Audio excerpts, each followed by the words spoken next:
அண்மை செய்தி. குட்கா முறைகேடு வழக்கு தொடர்பாக அதிமுக முன்னாள் அமைச்சர் சி விஜயபாஸ்கர் நீதிமன்றத்தில் ஆஜராகி இருக்கிறார். மேலும் விவரங்களோடு இணைகிறார் செய்தியாளர் சிவபிரகாஷ். வணக்கம் சிவபிரகாஷ், விவரங்கள். வணக்கம். குட்கா முறைகேடு வழக்கு தொடர்பாக பதிவு செய்யப்பட்ட சிபிஐ தரப்பில் பதிவு செய்யப்பட்டிருந்த குற்றப்பத்திரிகையில் கிட்டத்தட்ட 27 பேர் அந்த குற்றப்பத்திரிகையில் சேர்க்கப்பட்டிருந்தனர். அதில் முன்னாள் அதிமுக முன்னாள் அமைச்சர் விஜயபாஸ்கர் உட்பட காவல்துறை அதிகாரிகள், அதே போல கலால்துறை அதிகாரிகள் உட்பட 27 பேர் மீது வழக்கு பதிவு செய்யப்பட்டிருந்தது.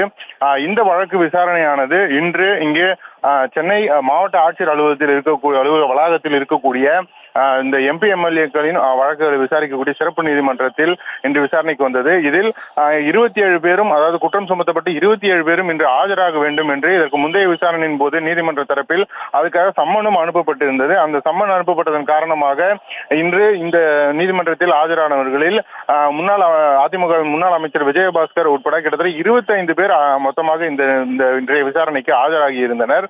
இதில் ஒருவர் இறந்துவிட்ட ஒரு சூழ்நிலையில் ஒரு நபர் மட்டும் இந்த விசாரணைக்கு ஆஜராகாத ஒரு காரணத்தால் இங்கு வந்த 25 பேரும் இந்த பதிவு செய்யப்பட்டவர்கள் மீது பதிவு செய்யப்பட்டிருக்க அந்த குற்றப்பத்திரிகையின் நகல் வேண்டும் என்று அவர்கள் சார்பில் கோரிக்கை வைக்கப்பட்டிருந்தது.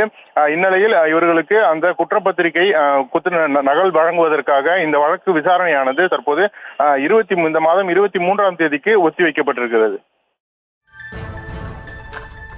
குட்கா முறைகேடு வழக்கு தொடர்பாக அதிமுக முன்னாள் அமைச்சர் சி விஜயபாஸ்கர் நீதிமன்றத்தில் ஆஜரான நிலையில் வழக்கு 23ஆம் தேதிக்கு ஒத்திவைக்கப்பட்டிருக்கிறது.